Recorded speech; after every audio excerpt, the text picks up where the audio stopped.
Bom, primeiro eu agradeço a Eden o convite para estar mais uma vez aqui, né? E para falar de um tema interessante que é essa questão do corpo, né? Da corporeidade, como é que a gente pode trabalhar isso. E vou fazer uma explanação e depois dessa explanação a gente pode abrir uma explanação relativamente rápida para a gente abrir para debater algumas questões, se for o caso, se vocês assim acharem conveniente. Então eu queria só começar dizendo que eu acho que tem um detalhe aí importante quando eu trabalho a questão do corpo. Por quê? Porque a minha formação é em História, né? E o meu trabalho é um trabalho ligado à história, ainda que eu tenha livro de crônica, né?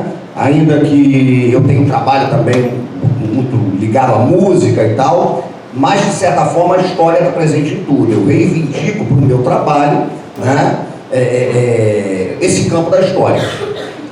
E essa questão de trabalhar com o corpo na história, e aí eu chego depois à educação, ela é peculiar porque a rigor eu não pensava em trabalhar a questão do corpo. Isso não era rigorosamente uma questão que estivesse na centralidade dos meus interesses, né?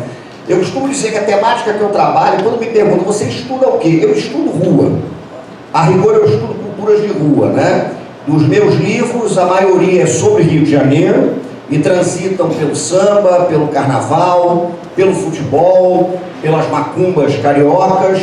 Tem um livro que a rigor é um mapeamento da cultura popular do Amazonas ao Rio Grande do Sul, que é o Almanaque Brasilidades. Eu agora comecei a preparar um almanaque de ritos brasileiros, enfim, mas é um processo meio longo de preparação. Estou com um trabalho sobre o Maracanã que vai ser publicado esse ano, enfim, né? Eu vivo disso. Então a gente tem que produzir. Mas o que acontece? Acontece uma coisa que eu acho que é muito peculiar, né? E de certa maneira me leva a estudar o corpo. O que seria isso? Pensando as culturas do Rio de Janeiro, pensando as culturas de rua da cidade, pensando as culturas do samba do Rio de Janeiro, as culturas das escolas de samba do Rio de Janeiro, das umbandas cariocas, do futebol no Brasil, pensando essas culturas todas, eu cheguei a uma conclusão, num certo contexto, em que para trabalhar a história dessas culturas, eu teria que buscar gramáticas que eu comecei a chamar de gramáticas não normativas, né? O que eu quero dizer com uma gramática não normativa? Vou dar um exemplo para vocês, um exemplo que eu citei no meu último livro, né? Mas é o que eu chamo de gramática não normativa. É só um exemplo básico. No ano de 2018, recentemente, portanto, uma escola de samba do Grupo de Acesso, Império da Tijuca, desfilou com um enredo chamado Olubagé, o Banquete do Rei. O Olubagé, para quem é das religiosidades afro-brasileiras, né? Enfim, ameríndias brasileiras, é uma cerimônia que você faz para um vodum da tradição do Jeje, com um orixá da tradição do Queto, Omolu. É a história de um grande banquete para o rei. Existe um mito que justifica essa história. Um mito em que Xangô deu uma festa, esqueceu de convidar o Omolu, ele ficou irritado. Tem algumas variações desse mito. No fim das contas, para pedir desculpas ao Omolu, né, as divindades levam à casa de Omolu comidas. Então o Olubagé é uma festa que reproduz no campo do rito esse mito primordial. E o enredo era o Olubagé, um enredo arriscado e tal, né? E eu comecei a assistir o desfile. E aí, quando a escola entrou na avenida, como é a escola de Grupo de Acesso, eu não sabia o que ia acontecer. Estava do lado de um amigo meu, Alberto Musso, assistindo o desfile, porque nós somos jurados do Estandarte de Ouro. Assim que a escola entrou na avenida, tinha um trecho do samba que dizia o seguinte: eu quero ver o Molu dançar, o Opanigé com o seu xaxará. Foi pipoca no alguidar, mandingueiro, sinfonia imperial chegou no terreiro, adotou Baluaê, meu pai vinha me valer, o banquete para o rei. Vamos te oferecer escola de gente guerreira que traz o suor da labota e faz um Olubagé no Império da Tijuca. O samba dizia isso. Quando a escola começou a cantar, a bateria entrou. E na hora em que o samba disse, eu quero ver o Omolu dançar o Opanigé com o seu xaxará, o Opanigé é o toque de Omolu e o Opanigé é a dança de Omolu. Porque existe um elemento nas tradições musicais africanas que é o seguinte: não existe música para ouvir. Existe música para falar diretamente com o corpo, né? E quando você pesquisa as sonoridades de terreiro, o agueré não é só o toque de Oxóssi, é o toque e a dança. O alujá não é só o toque de Xangô, é o toque e a dança. O Ibim não é só o toque de Oxalá, é o toque e a dança. O Ijexá não é só o toque de Oxum, é o toque e a dança. O Vaci não é só um toque para Ogum, é o toque e a dança. O Corinheué não é só um toque para Ossan, é o toque e a dança. E na hora em que o samba dizia, eu quero ver o Mulu dançar o Opanigé com o seu xaxará, a bateria bateu o Opanigé. O Opanigé significa fundamentalmente, né, esse é um detalhe muito curioso, o nome desse toque em português, o canibal. Porque é um toque que você evoca o Mulu indo comer, né? É o tá-tá-tá, paralatá. Isso é o Opanigé. Então, na hora que o samba dizia, eu quero ver o Mulu dançar o Opanigé, tá-tá-tá, paralatá. Eu lembro que na hora eu olhei para Beto Mussa e falei, eles tocaram o Opanigé.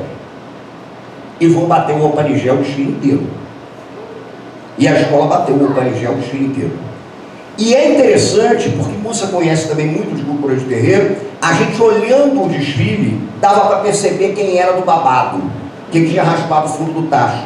Porque o corpo respondia e a pessoa dançava o Opanigé, que é uma dança que você vai assim, né? Então você olhava e na hora que dizia, fazia pá, pá, pá, tá, tá, tá, tá, alguns corpos respondiam dançando o Opanigé. Ali você tem uma gramática poderosa para entender aquele desfile. Ali você tem um discurso elaborado pelo tambor que é absolutamente crucial para você ter uma compreensão mais profunda do processo que está ocorrendo. Então não dá para você se limitar à gramática normativa, senão você simplesmente vai cantar uns troços que você não faz ideia do que seja. Quem estava elaborando o discurso mais poderoso ali era o tambor. Um outro exemplo básico, a bateria da Portela, como foi batizada no dia 20 de janeiro de 1928, dia de São Sebastião, que nas macumbas cariocas é sincretizado com Oxóssi. Por causa disso, desde 1928, o toque de caixa da Portela é o agueré de Oxóssi. Então você escuta a bateria da Portela, e se você conhece aquela gramática, ela vai bater o agueré. Ela está tocando o agueré o tempo todo.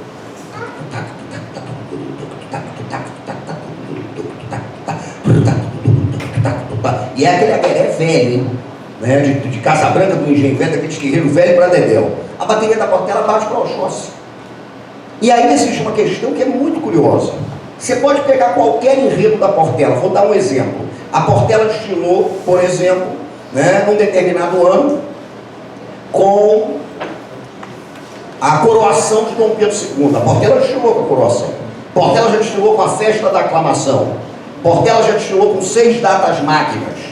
Você vai pegar 6 datas magnas, o samba, né, é a coisa mais chapa branca e oficial que você possa imaginar. A letra desse samba diz, foi Tiradentes, um inconfidente que foi condenado à morte, 30 anos depois o Brasil se tornou independente, era ideal se fazer um país livre e forte, independência ou morte Dom Pedro I proferiu, mas uma nação livre era o Brasil. Foi em 1875 que a história nos traz, Riachuelo e Tuiuti foram 2 grandes vitórias reais.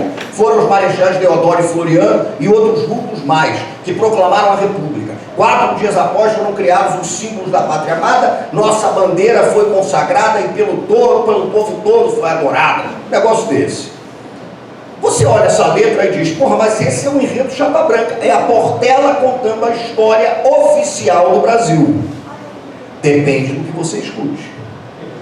Porque enquanto o samba dizia, foi Tiradentes o inconfidente, o tambor da Portela tocava para o Oxóssi. E o agueré faz todo o sentido para aquela comunidade. Eu fiz um livro sobre a Portela e entrevistando os velhos da Portela para falar da bateria da escola, né, é muito curioso. Porque para aquela comunidade, o que está interessando não é você dizer, foram os marechais Deodoro e Floriano, outros vultos mais. O que está interessando ali é que eles vêm batendo o agueré o desfile inteiro. Aí eu te pergunto, qual é o enredo que a Portela está apresentando na avenida? Para quem está blindado só por gramáticas normativas, são 6 datas magnas no Brasil. Para quem não está blindado cognitivamente, apenas em gramáticas normativas, a Portela está contando a história de uma caçada numa mata africana. Porque o Agueré conta a história de uma caçada. É a cadência do passo de Oxóssi no caçado. E os corpos dançam o Agueré fazendo os movimentos do caçador. Então é isso que eu chamo de gramáticas não normativas. Portanto, quando eu comecei a estudar essas histórias, né, no Rio de Janeiro, depois transcendi isso para essas histórias no Brasil, eu imediatamente percebi que se eu quisesse estudar a história da rua e de suas culturas, e se eu só estivesse interessado nas gramáticas normativas, o meu trabalho seria um trabalho inconsistente, pelo menos diante daquilo que eu pretendia e pretendo fazer. Porque se eu estudo culturas do samba, eu tenho que entender o que o tambor está me dizendo. Eu tenho que entender o que o corpo está me dizendo. Eu tenho que entender como essas gramáticas foram cruciais, porque a gente não pode perder a dimensão, a reflexão, né, de que o Brasil foi durante muito tempo um Estado colonial e a colonialidade não acabou. Aí a gente trabalha uma diferença conceitual entre colonialismo e colonialidade. O colonialismo é datado, ele termina quando o Brasil fica independente. A colonialidade está aí até hoje, né? E dentro dessa estrutura colonial é que eu gosto de trabalhar com um conceito que eu vim elaborando durante muito tempo, né? É um conceito vinculado à ideia de culturas de síncope, de culturas de fresta. O que é uma cultura de síncope? Aí eu chego ao corpo e a gente elabora a reflexão mais precisa. O samba é um ritmo de compasso binário. Eu sempre costumo dizer isso porque acho importante. Então você imagine um tempo e um contratempo. Tum, tum, tum, tum, tum, tum, tum, tum. Esse compasso binário é domesticador. Ele é domesticador. Porque ele tem um contratempo e um tempo dialogando. Tum, tum, tum, tum, tum, tum. É só você imaginar 2 surdos de escola de samba. Um pergunta, o outro responde. Tum, tum, tum, tum. Está ali. A tendência do meu corpo domesticado é, por exemplo, levantar e abaixar o dedo.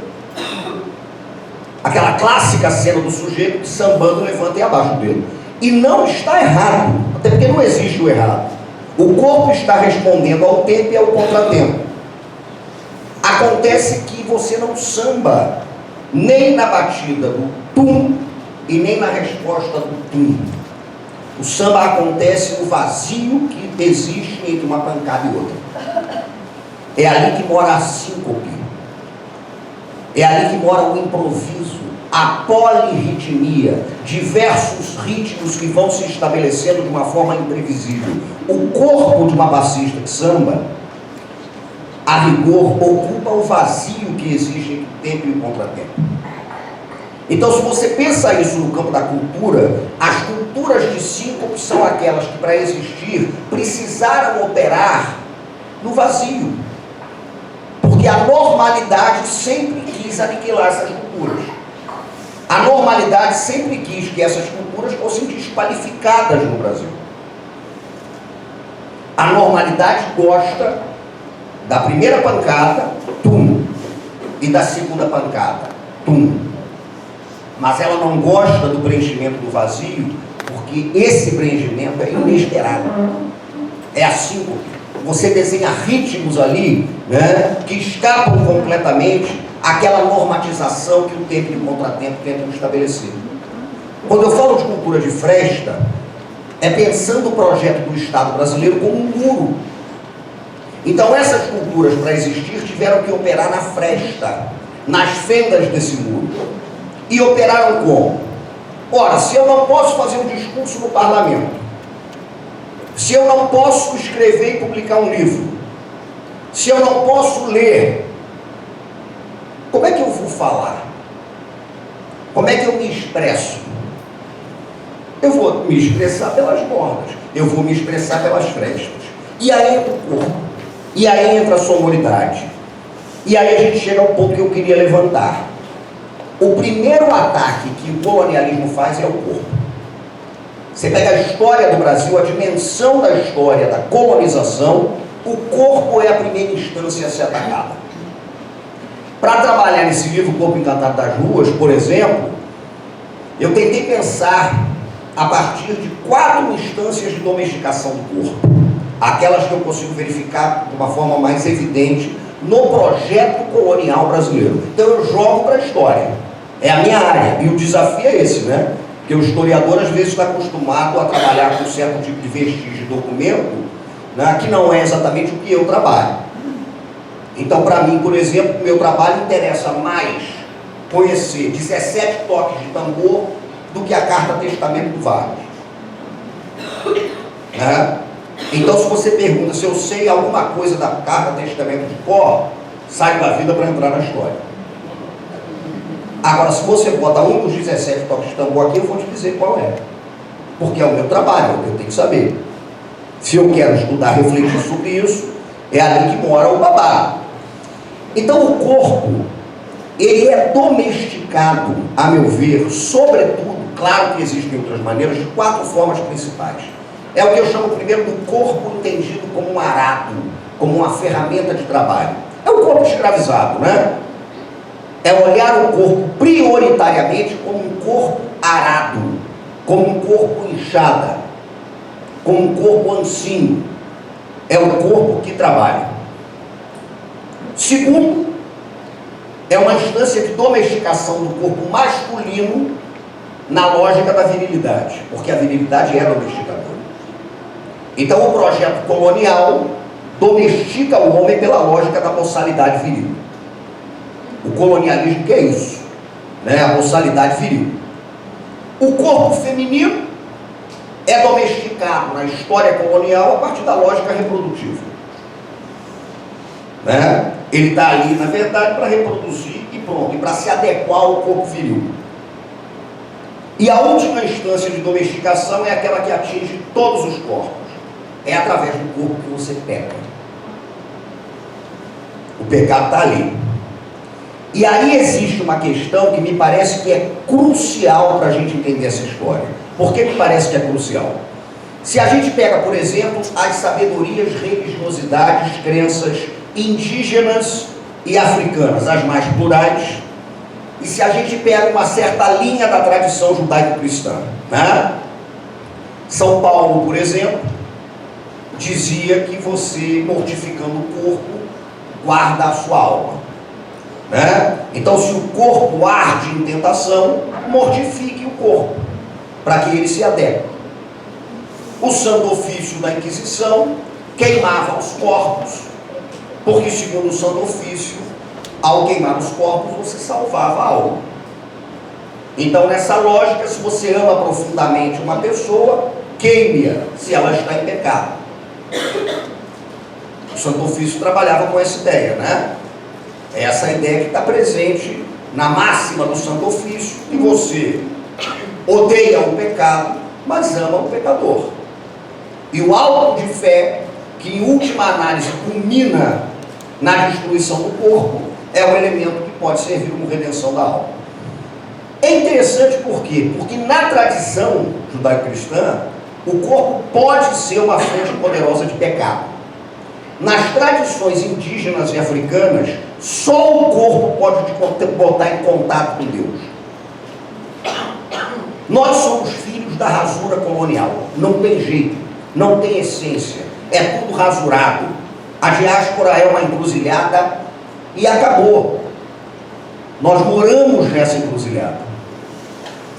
E nessa encruzilhada que nos formou, nós temos simplesmente um encontro entre uma tradição colonial que diz: o corpo peca, e sabedorias indígenas e africanas que dizem: o corpo te coloca em contato direto com a divindade.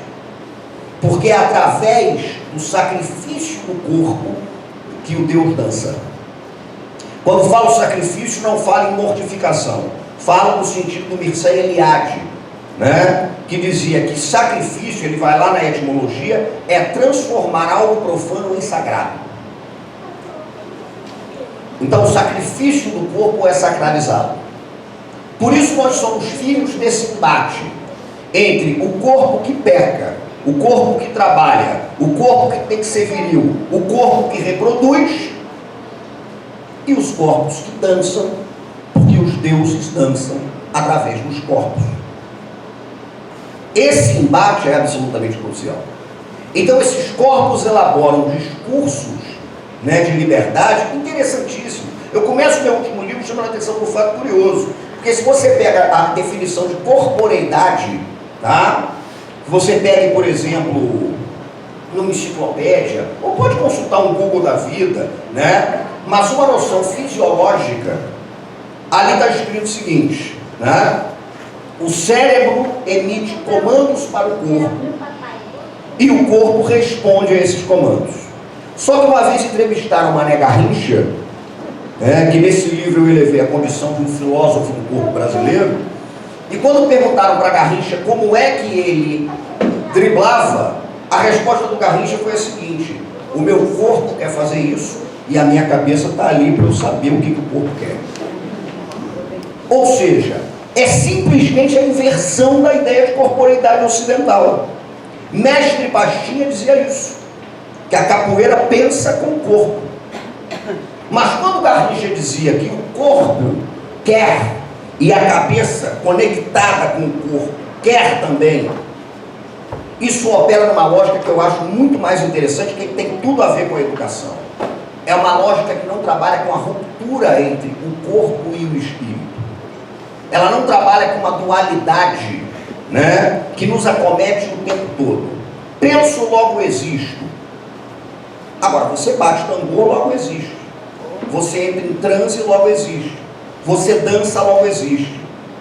E às vezes você morre, logo existe. Porque você pode morrer, virar um caboclo que vai baixar no terreiro para dançar pra cacete. Então são lógicas que operam em dimensões culturais, né, que são muito distintas. Tentar entender então essa corporeidade é crucial. Por quê? Porque se o colonialismo tem o projeto de adequação dos corpos, um dos instrumentos mais eficazes desse projeto sempre foi a escola. A escola é uma instância de domesticação do corpo. Toda a escola é normatizadora, até a alternativa.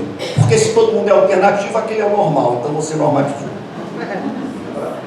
Eu acho, falo isso aqui com a maior tranquilidade, que não existe escola alternativa. Não existe, é uma impossibilidade, né? Não estou dizendo que temos que implodir a escola, nem acredito que você vá fazer uma revolução na educação com a implodir tudo isso, até porque eu sou um sujeito que gosta de pedras miúdas, né? As pedras miúdas são cruciais.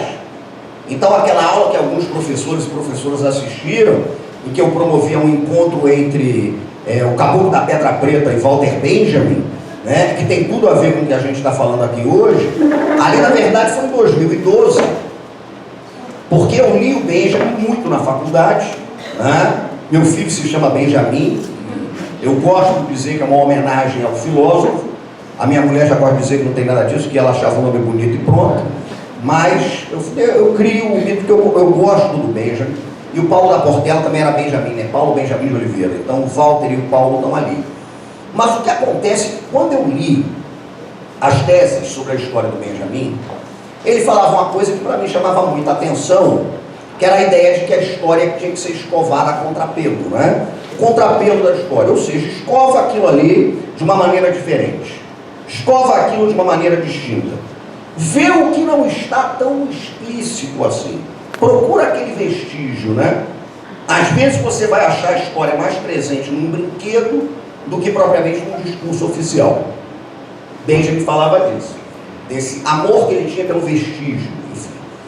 E é curioso porque um dia, eu já tinha saído da faculdade, já tinha feito mestrado, escrito livro, uma pessoa de coisa, mas do nada, eu fui reler a questão do Benjamin, por causa, aliás, do negócio de fascismo, eu fui retomar o texto do Benjamin. E retomando aquele texto, eu tive a nítida impressão que eu conhecia aquilo de uma forma muito impactante, já conhecia aquele tipo de coisa, mas não era no Benjamin que eu tinha lido. E aí, como eu cresci no meio de muita macumba, né, me ocorreu imediatamente. Eu conheço por causa do ponto do seu Pedra Preta, cantado pelo seu Caboclo da Laje. Porque quando o Benjamin fala da história contra Pelo, varrer a história contra Pelo, o Pedrinha Miudinha fala disso. Pedrinha Miudinha de Aruandaí, Lagido, tão grande de Aruandaí. E é engraçado, olha o mistério. Esse ponto foi gravado pelo Cordel do Fogo Encantado e foi gravado pela Maria Bethânia. Mas eles não gravaram a amarração do ponto. Porque todo ponto é um aforismo que tem uma amarração. Eles lançam um enigma. Quando você pega um ponto de Pombagira Cigana que diz, né, ganhei uma barraca velha, foi a cigana quem me deu, o que é meu é da cigana, o que é dela não é meu.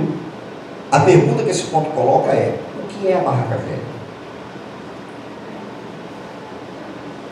É a pergunta que está sendo colocada. Eu até posso dizer, a barraca velha é o corpo. Você só tem corpo. Né? É a lógica do cigano. O corpo é a sua casa. Mas são enigmas. Então eles não cantaram o enigma, porque o enigma desse ponto, depois de falar, Pedrinha Miudinha de Aruandaí, Lagido, tão grande de Aruandaí, três pedras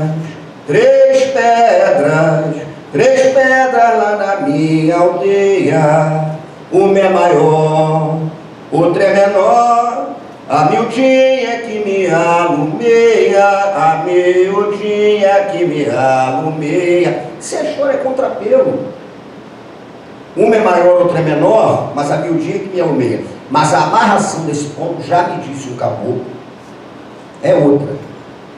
Qual é a terceira pedra? Uma é maior, três pedras lá na minha aldeia. Uma é maior, outra é menor. A mais pequena, a miudinha que me alumeia. Qual é a terceira pedra?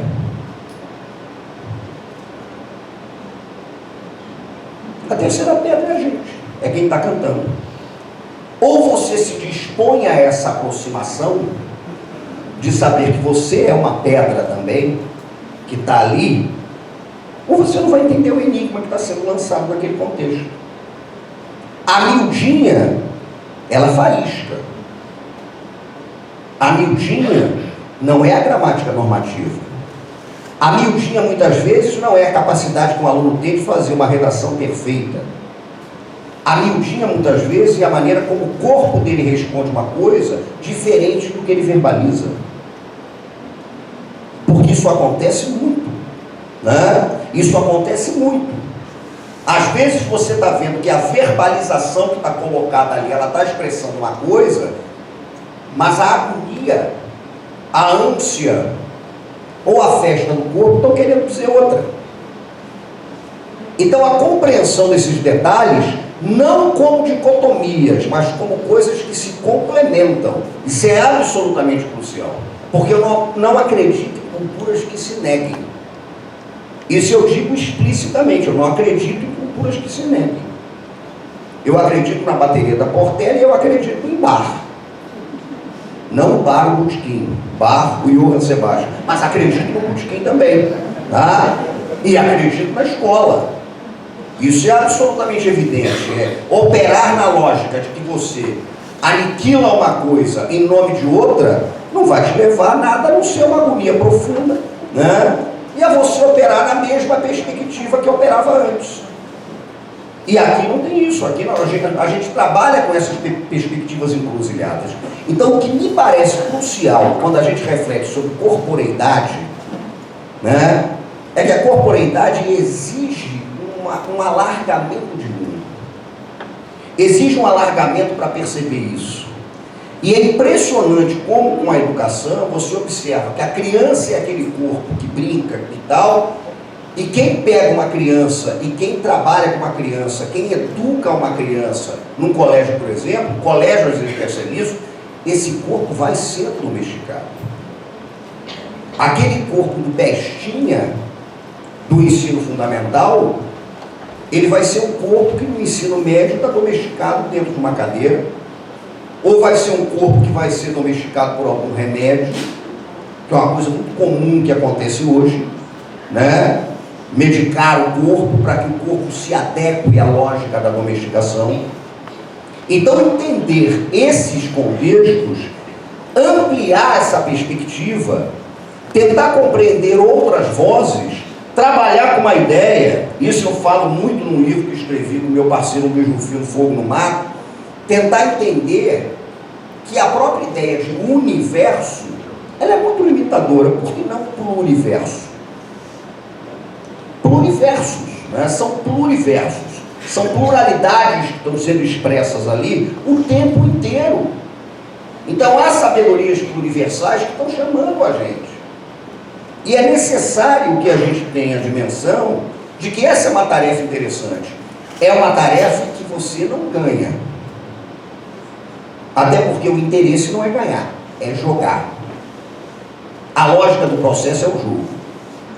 Mestre Pastinha também costumava dizer uma coisa muito interessante. Ele não confiava em capoeira que quisesse ganhar. Porque se você aniquila o teu adversário, o jogo acaba. O que você tem que fazer é jogar. E é tentar, de certa forma, trazer o seu jogo, trazer a disputa para o teu terreno. Mas é isso que esses saberes sempre fizeram no Brasil. Porque quando eu boto uma Gueré de Oxóssi numa bateria, eu estou trazendo o jogo para o terreno que eu sei que o cara que está me dominando, ele não vai entender o que eu estou falando. Ele entenderia perfeitamente se eu fizesse um discurso esculhambando ele. Mas ele não entende o que eu quero dizer quando eu toco uma Gueré. Eu jogo para esse campo. Eu jogo ali. Né? Tem outra coisa, aí eu encaminho para o final para a gente abrir para conversar um pouco, que eu acho muito interessante, é uma história que eu gosto de contar, porque eu sempre deixo essa história, duas rápidas histórias, para a gente refletir. Eu gosto muito de disparar coisas contando histórias. Tem uma que é muito curiosa. 2005, 2004, por ali, vamos ao samba, portanto, Beija-Flor de Nilópolis destilou um enredo, que é ruim de você encontrar um enredo mais chapa branca.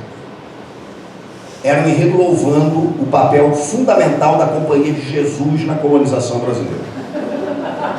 Sobre os jesuítas. Com um samba lindíssimo. E olha, como eu gosto de escola de samba, eu não tenho o menor problema, né? Fala pra mim, vou dar um mísero exemplo, né? Quando o Leandro fez pra Mangueira a Menina dos Olhos de Oiá. E aí tem gente que acha que escola de samba, a escola de samba agora não é isso não. Se der dinheiro para fazer um enredo sobre estado de tomate no que vem, qualquer escola de samba faz. Porque é assim que funciona. Quem estuda história de escola de samba sabe que é isso. Mas é curioso que quando Mangueira ganhou o carnaval com Menina dos Olhos de Oiá, eu estava comentando aquele carnaval para a rádio, e aí um ouvinte, não lembro quem foi, fez uma pergunta na hora da transmissão dizendo: Simas, é a primeira vez que Mangueira desfila contando a história de Oiá, de Inhaçã? Só que tem um pequeno detalhe: a caixa da Mangueira bate no Ilu de Inhaçã, né? Então eu virei e falei o seguinte: não, a Mangueira na verdade conta a história de Inhaçã desde 1932, porque o Ilu está contando isso. As gramáticas que nós estamos acostumados a perceber falaram de Inhaçã em 2016. A gramática dos tambores da Mangueira fala desde 32. Ela está contando a história de uma grandíssima ventania, né? Então, mesmo quando Mangueira desfila com o pior samba de sua história para mim, homenageando Chico Recarei, esse personagem importante, hoje veio o Chico Recarei, aquele tambor não está contando a história do Chico Recarei, não. O tambor está ventando na avenida. Então, ter essa dimensão é importante. Aí Beija-Flor veio com 7 povos das missões, samba bonito. Em nome do Pai, do Filho, a Beija-Flor é Guarani. 7 povos na fé e na dor, 7 missões de amor, clareou, anunciando o novo dia. Esse samba era lindo. E começamos com o nascimento de Cristo, né? Clareou a luz de uma estrela guia, vem do céu a luz, menino, com a força do destino, unir as raças e a companhia de Jesus, espalhe a fé. E aí vai falando da companhia, aí que vocês falam: os jesuítas vieram de além-mar, com a força da fé catequizar, para civilizar Na liberdade de campos e aldeias, em lua cheia canta, dança o Guarani, com o Tubixá e o feitiço de Grué. Porra, é lindo, né? Agora, olha a letra. Olha a letra. Os jesuítas vieram de Além-Mar, com a força da fé civilizar, né? Com a força da fé catequizar, para civilizar. Os jesuítas vieram de Além-Mar, com a força da fé catequizar, para civilizar. Só que há um pequeno detalhe. Esse trecho da melodia do samba é um convite para a bateria pintar os cacetes. Então, na hora que vem esse texto,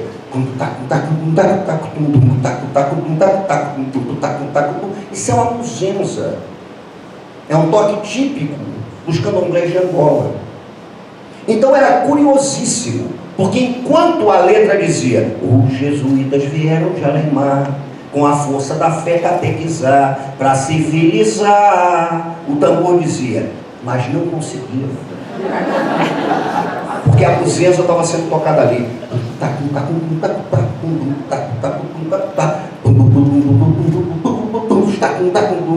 E aí vinha comendo solto, né? Aqueles corpos que estavam dançando, eles estavam dançando uma buzenza na avenida. Então você veja que coisa, né?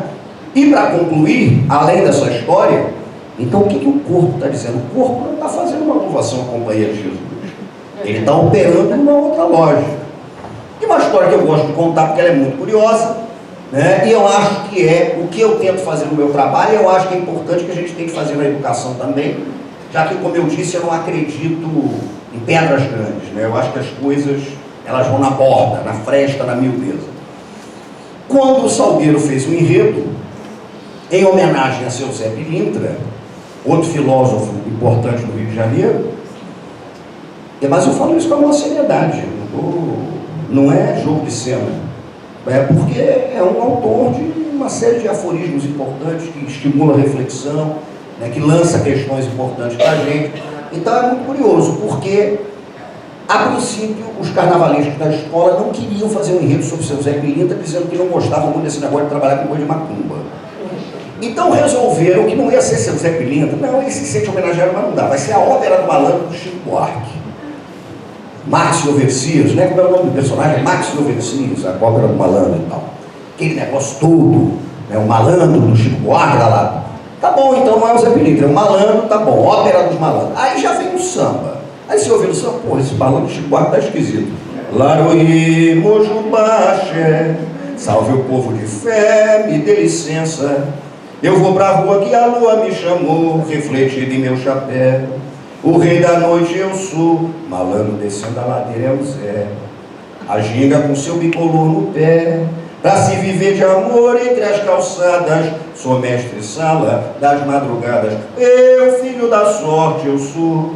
Vento sopra a meu favor, gira sorte, gira mundo, malandro deixa girar. Quem dá as cartas sou eu, pode apostar. No dia a dia, meu povo a cantar e a dia barimbá. Eis-me a filosofia nos braços da boemia. Eu quero naná, eu vou, quero chegar lá no final. Com becos e vielas, eu sou o barão das favelas. Quem me protege não dorme, meu santo é forte, é quem me guia na luta de cada manhã. Eu sou mensageiro da paz, de Larus e Saravai. Aí o samba que ganha a disputa, eu acompanhei aquela disputa do Salgueiro bem de perto. A letra do samba dizia o seguinte: é que eu sou malandro, batuqueiro, creia lá do morro do Salgueiro. Quem não acredita, bate de frente para ver que o couro vai comer. Samba ganhou. O que se conta na escola é que o samba foi apresentado ao homenageado seu Zé Pilintra, e que seu Zé implicou com o verso do samba e quis mudar. Aí, meu amigo, você está dentro do terreiro, está consultando o homem. O homem diz que aqui não dá, não vai por ali. E o verso que seu Zé implicou era o verso que dizia: quem não acredita, bate de frente para ver que o couro vai comer. Seu Zé virou e disse: nunca bati de frente. Eu não posso bater de frente. Eu não opero nessa lógica. E aí o samba mudou e foi gravado e desfilou como: quem não acredita, vem pro meu samba pra ver que o couro vai comer. Ou seja, eu vou trazer pro meu samba, eu vou trazer pro meu quintal, eu vou trazer pro meu jogo, eu vou falar com o meu corpo, eu vou falar com a minha gramática, eu vou dizer com a minha boca muita coisa que você quer que eu diga, mas o meu corpo vai estar fazendo uma coisa completamente diferente. E como você não sabe o que ele está fazendo, eu como pela borda. As culturas de fresta só sobreviveram e construíram, né, instâncias muito sofisticadas de civilização no Brasil, operando dessa maneira, né? Então, quando a gente pensa nisso, eu acho importante pensar uma educação que se fundamente na ideia do alargamento da gramática, pensar numa educação que evidentemente não se limite ao colégio. Eu sempre digo que gosto de uma escola que seja cada vez mais rua, e gosto de ruas que sejam escolas, acho isso fundamental, né? Não acredito numa educação que anule o corpo, mas também não acredito numa educação que coloque o corpo como o grande agente da jogada, né, em detrimento de uma pluralidade de coisas. Então, quando a gente fala de corporeidade, eu queria concluir lembrando de novo, vou repetir para fechar, esse pensador fundamental, Mané Garrincha. O meu corpo fala. O corpo diz o que eu tenho que fazer, ele mostra para mim o que eu quero. O meu corpo, você lembra por quê? Porque o corpo quer. E a minha cabeça está ali para fazer o que o corpo manda. É a integração que existe ali. Não é o binarismo, não é a dualidade, não é a ruptura, mas é o ser integral. Porque o projeto mais terrível da colonialidade para o corpo é a fragmentação do ser. Então, quando a gente pensa em educação, eu acho que a tarefa digna da educação é pensar o ser integral. O ser que pensa, o ser que escreve, o ser que dança, o ser que bate tambor e o ser que sabe que gramáticas não se anulam. Elas vivem na pluralidade que faz a vida poder ser uma coisa mais interessante. Minha gente, muito obrigado. Pessoal.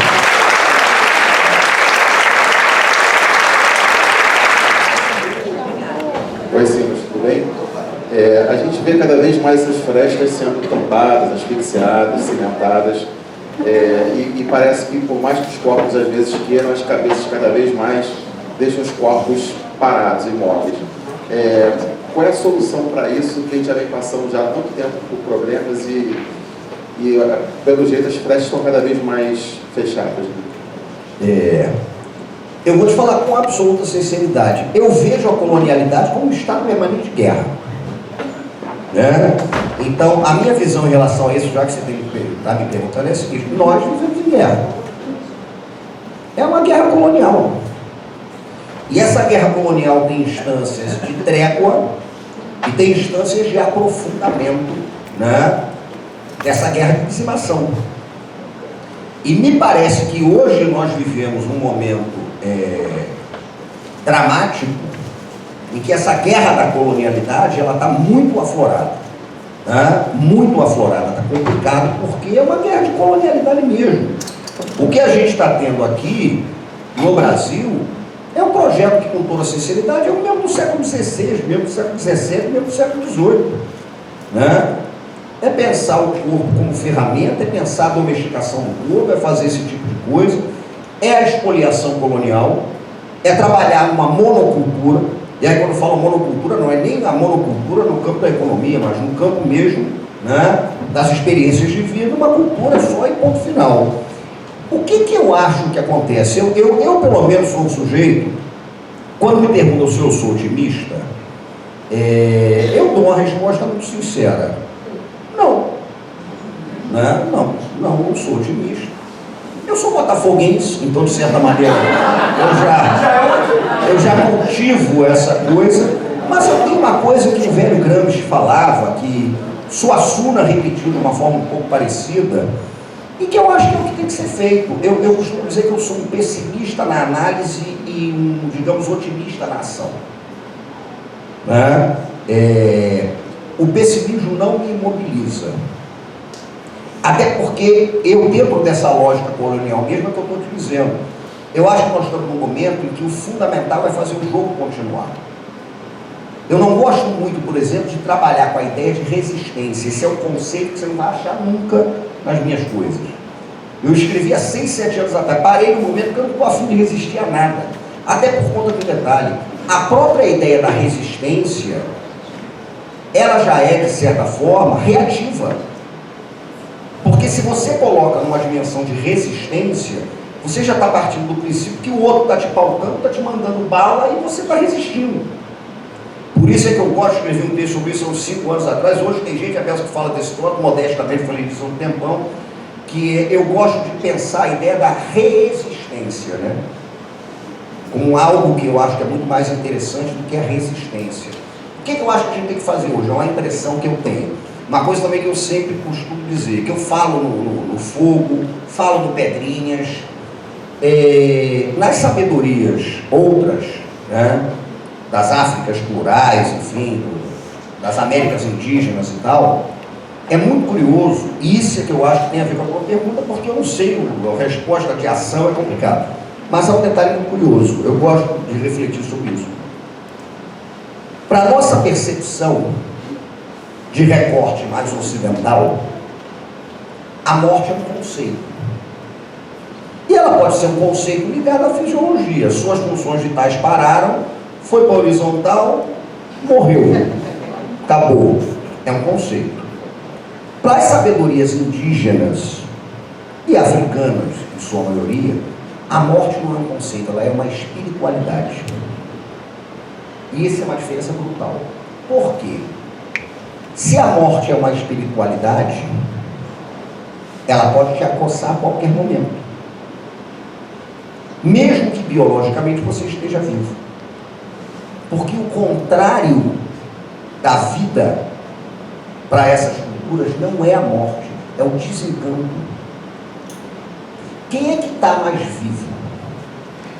O caboclo do Pinambá, que morreu na Guanabara em 1565, e baixa nos terreiros para conversar, dançar, solta suas flechas imaginárias.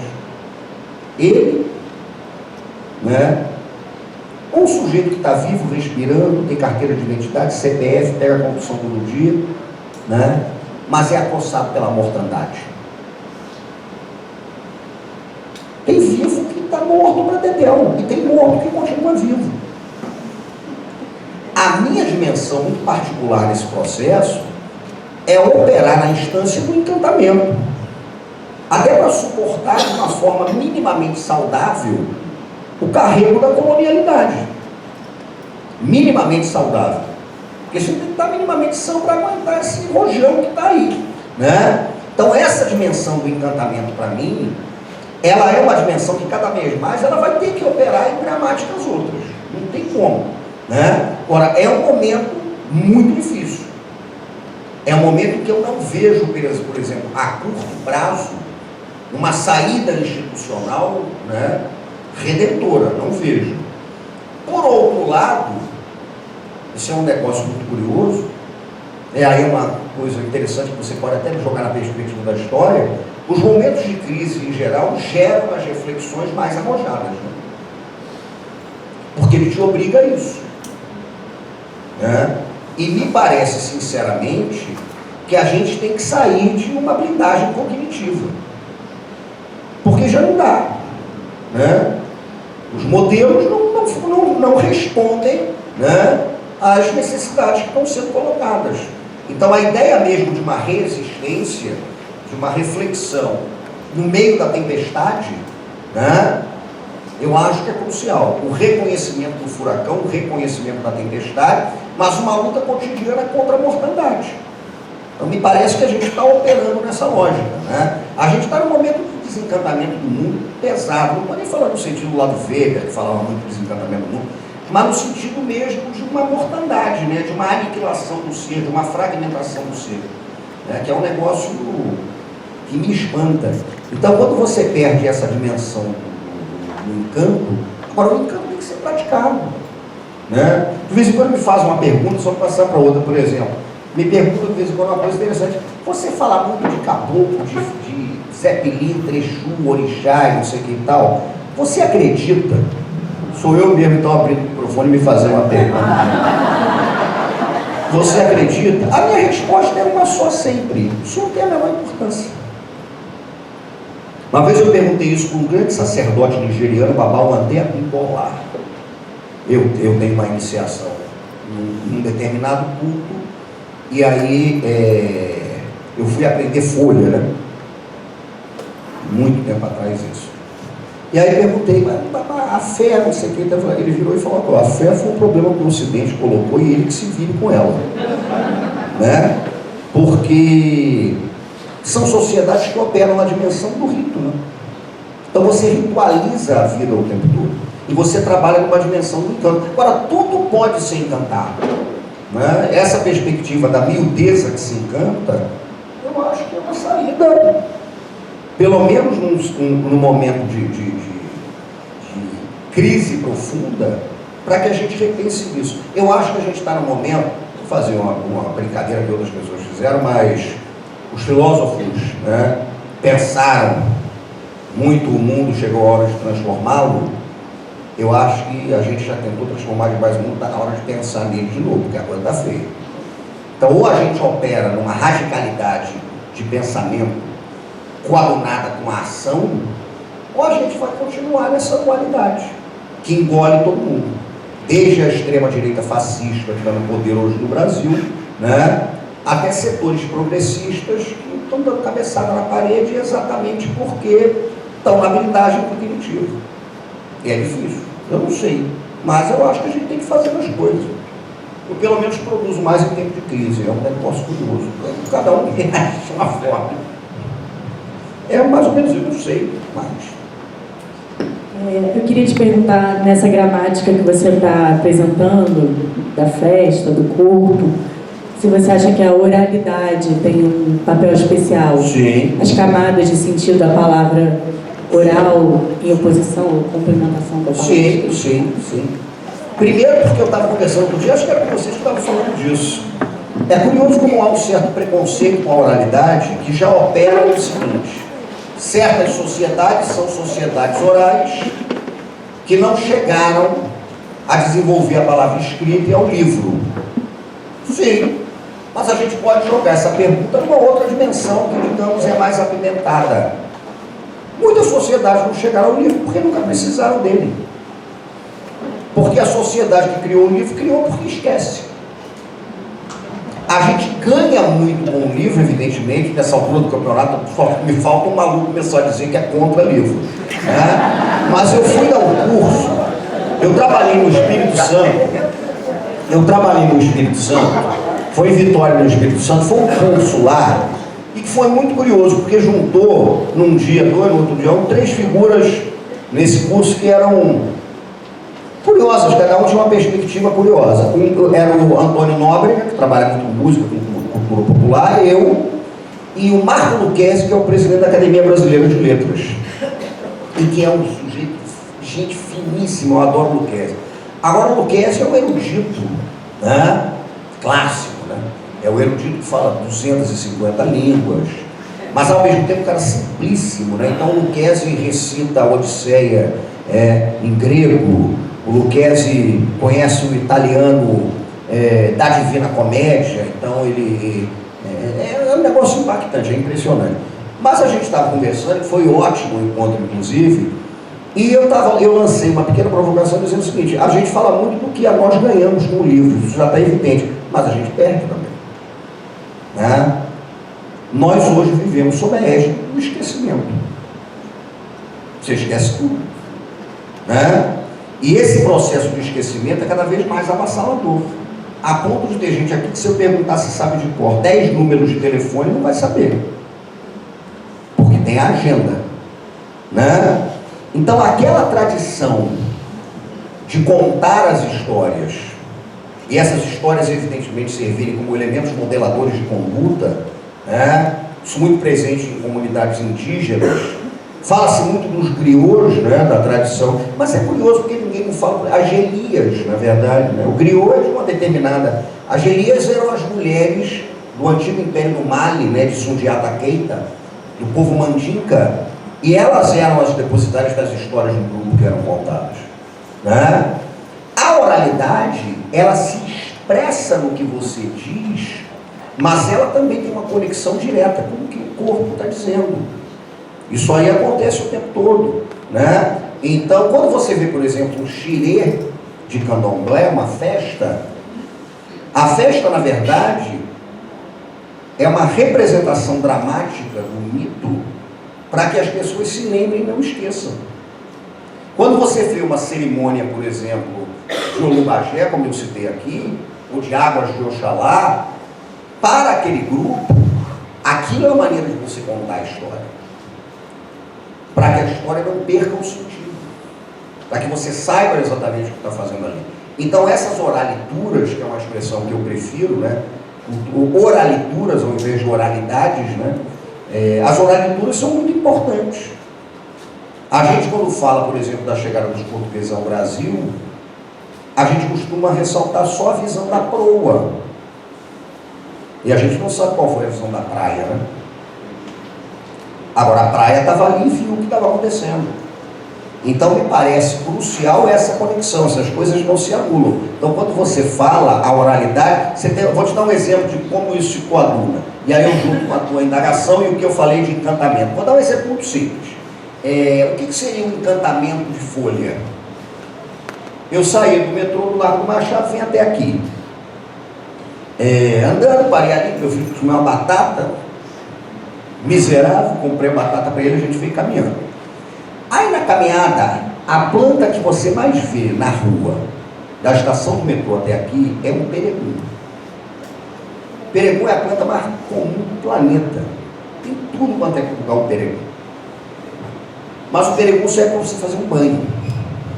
Então você pega o peregrino, você amassa o peregrino, e com o peregrino você faz o banho.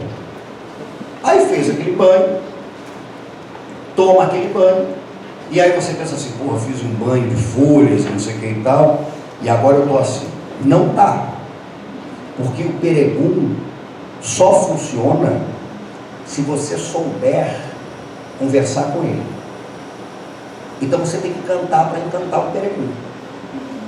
Quando você pega um peregrino, você canta para ele um canto clássico de candomblé mais velho. Peregrino alajote tum, peregrino alajote tum, babá peregrino alagomerê, peregrino alajote tum. Eu estou dizendo o seguinte, meu pai peregrino, se encante para me curar. E aí eu encantei o peregrino com a palavra. Agora, onde entra a importância da oralitura? Eu não posso cantar errado. Porque se eu canto por peregrino, teté como até, ao arinjone lé, teté como até o. Essa música encanta o teté, que é uma outra folha. Ela não serve para encantar o peregrino. Eu não posso cantar para ele, morde é o epé mossoró, morde é o epé mossoró, porque não encanta o peregrino. Né? Então as sabedorias de oralidade, e isso são sabedorias que você não vai ver no livro. Isso é ali raspando o fundo do tacho. Né? É você saber onde é que mora esse tipo de coisa. Então acho que a oralidade está totalmente articulada com isso, a ponto de eu achar mesmo que são oralituras, e lançar só essa pequena, digamos, esse pequeno veneno, né? Talvez algumas culturas não tenham chegado ao livro porque nunca precisaram dele, já que não esquecem. O livro é uma invenção das culturas do esquecimento. Eu sei que você é Botafogo, mas você simpatiza o Flamengo? Se eu simpatizo? Não. Eu estou sendo sincero, não podia mentir, você concorda comigo? Mas eu acho importante. Meu filho é Flamengo.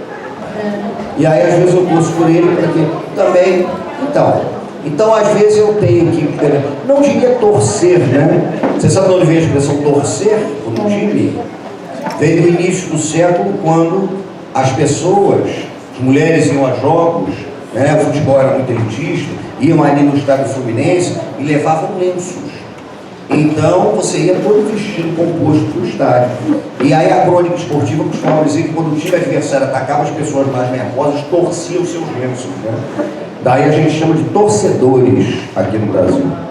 Na Itália são os tifosi, aqueles acometidos pelo tio. Mas eu vou torcer para o Flamengo ganhar a Libertadores. Podia mentir, né?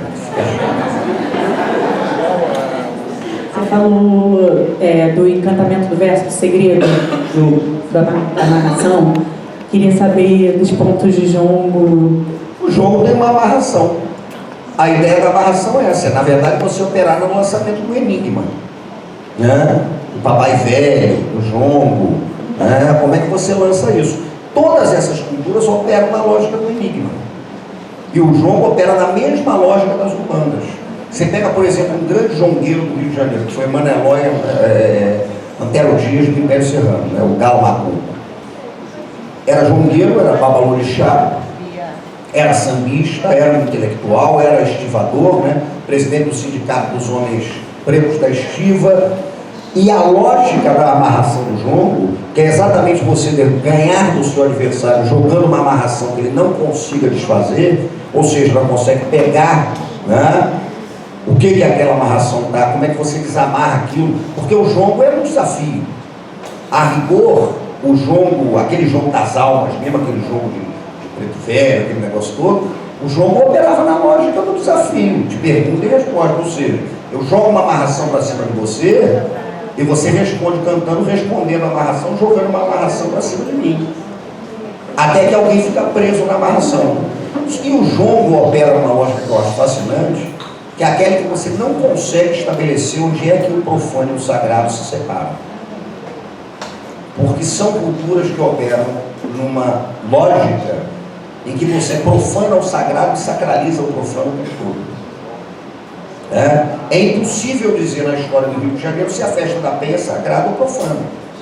É impossível você dizer se uma roda de jongo é sagrada ou profana.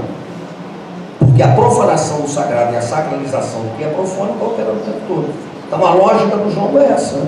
E o jongo, o pessoal mais velho, você deve saber perfeitamente disso, o pessoal mais velho dizia que o negócio era encrencado. Que quando você não fazia uma amarração, a tua vida desandava, até você ficava amarrado ali naquele pé do tambor, que era uma desgraça. Mas é essa lógica, você opera o tempo todo com um enigma, isso é bacana. Assim, historicamente, quando a gente estuda história da escravidão e tal, pensando no sincretismo, que era como uma estratégia do... Isso é bobagem. Não, Isso é um negócio mecânico, isso aí é um negócio terrível. Existe um troço de 30 anos atrás, que continua aparecendo até em alguns livros, que é tão mecânico, é a ideia de que o sincretismo é uma estratégia de disfarce, né? Essa ideia trabalha com uma noção de pureza de culturas que não se contaminam, que simplesmente não existe, não tem como, né? Eu gosto muito do que fala, por exemplo, um grande intelectual, eu acho hoje um intelectual, talvez o intelectual brasileiro mais importante, o Ney Lopes, né? E outro dia eu estava até com uma coisa dessa, e falaram assim, o Ney é o intelectual negro mais importante do Brasil. Eu falei, não, por que intelectual negro? Mas ele é intelectual importantíssimo. Fizemos um livro juntos, Dicionário da História Social do Samba, mas o Ney fala uma coisa que é muito interessante. O Tiganá Santana, não sei se vocês conhecem, é um filósofo de São Paulo, músico, baiano, radicado em São Paulo, na USP. O doutorado dele é sobre o cosmograma banto, né? Porque a gente aqui tem o costume de restringir os estudos sobre a África aos iorubás, orixá, aquele negócio todo, quando talvez a influência mais forte que a gente tenha recebido não tenha sido do que o orixá, né? A influência mais forte é do antigo Império do Congo, que inclui Congo, Angola, são os bantos. E existe um princípio banto, que é o chamado princípio do moiô. O moiô é a ideia de que você constantemente se alimenta incorporando força vital. Muitos bantos, inclusive os bacongos, eram conhecidos na África como os devoradores de deuses, porque o bacongo, muito antes do português chegar ali, o bacongo tinha a tendência de pegar qualquer deus que estava fora da cultura dele e fazer o quê? incorporar aquele Deus, evidentemente com perspectivas as mais distintas, né? João do Rio tem um livro, As Religiões do Rio, um livro preconceituoso, racista, um homem da sua época, né? E se você lê as entrelinhas daquele livro, o que causava um certo pânico no João do Rio, que é fascinante o livro, porque ele tem os problemas todos da época dele, mas foi lá, raspou, foi ver. É uma coisa muito curiosa, porque quando a gente fala de sincretismo dessa forma mecânica, né, a gente pensa sempre numa dimensão de que a influência do cristianismo gerou uma desafricanização. Por que ninguém pensa também que aqui aconteceu algo que apavorou o João do Rio, que é a africanização do cristianismo? E que vem desde a costa do Congo. Se eu for dar um exemplo de como eu acho o sincretismo complexo demais, com esse exemplo, posso dar um pouquinho longo, a gente conclui com esse exemplozinho. Aqui no Rio de Janeiro, São Sebastião é sincretizado com Oxóssi. É isso? Aí tem gente que fala assim, você pega um livro aí qualquer e fala assim, porque São Sebastião foi flechado e Oxóssi é o orixá da flecha. Então quem queria cultuar Oxóssi fingia que estava cultuando São Sebastião. Pelo amor de Deus, né? É de uma pobreza. Por que ninguém pensa que o índio pode ser protagonista desse processo? Um exemplo que eu vou te dar. Como é que São Sebastião aparece na nossa história? Ele aparece na nossa história. Eu estava meditando sobre isso uma vez e falei, vou me arrojar a sugerir esse ponto. Ele aparece na nossa história de uma forma milagrosa. O que se diz é que quando os portugueses estavam combatendo os tupinambás para conquistar Guanabara e fundar o Rio de Janeiro, expulsando também franceses, São Sebastião milagrosamente apareceu. Ele é padroeiro do Rio de Janeiro por uma razão terrível, porque ele apareceu no milagre com espada matando o índio. São Sebastião matou índio. O milagre de São Sebastião é esse. Ele ajudou os portugueses a lutar em nome do cristianismo contra os tupinambás, né? Só que São Sebastião acaba sendo sincretizado com um orixá que protege o índio. E no dia de São Sebastião, quem baixa nos guerreiros é um tupinambá que ele matou. Será que é só uma flecha? Aí pensa na cultura tupinambá. Para o tupinambá, você só existe se existir o seu inimigo. A existência não faz sentido nenhum sem o outro. Você constrói o seu ser a partir do outro. E o tupinambá trabalha com a ideia da deglutição do guerreiro. Foi um enredo da Portela, baseado num livro até que eu fiz o prefácio, Rio Antes do Rio, do Rafael, livraço, não sei se vocês conhecem. Mas o princípio fundamental é esse. Se eu sou um tupinambá, eu como o meu inimigo, mato e como. Quando eu como o meu inimigo, aquele que eu comi, de certa forma, vai viver em mim. Por isso é que o Cunhambebe não comeu o Hans Staden. Toda hora que ele ia comer o Hans Staden entrava em pânico, fazia xixi, chorava. O Cunhambebe fez assim, não tem condição, daqui a pouco eu estou chorando e tal. Eu sou um guerreiro e tal, aquele negócio todo. Mas quando eu te mato e te como, você mora em mim e a tua alma está liberada para ir para Guajupiá, a terra sem males, né? Desde que Monan foi complacente com a humanidade, que isso, vocês podem perseguir Guajupiá. É o início lindo do samba da Portela, né? Já não existe a ira de Monan, é bonito para Dedéu, né? Aí você pensa na lógica do Tupinambá. Me mataram, me comeram. Eu vivo naquele que me comeu, minha alma foi para Guajupiá. Aí eu te proponho uma pequena indagação. São Sebastião matou um tupinambá? Matou. Na lógica do Tupinambá, o que aconteceu com ele? Ele virou índio. Ué, pronto. A grande vingança do Tupinambá é essa. Ele me matou, virou caboclo, né? Então são nuances de sofisticação que operam aí, né? que são muito sutis. Eu não acredito que dê para fazer uma tipologia do sincretismo. Isso é muito sutil. Por que ninguém pensa que o processo de amálgama de sincretismo pode ter como protagonista, né, a ontologia do Tupinambá? A disponibilidade do ser para virar o outro, continuando a ser ele mesmo. É um alargamento ontológico violentíssimo ali, né? Então eu não concordo com essa coisa mecânica, não. Eu acho que as culturas se contaminam. Por isso, inclusive, eu e o Rufino, no nosso trabalho, a gente fala disso.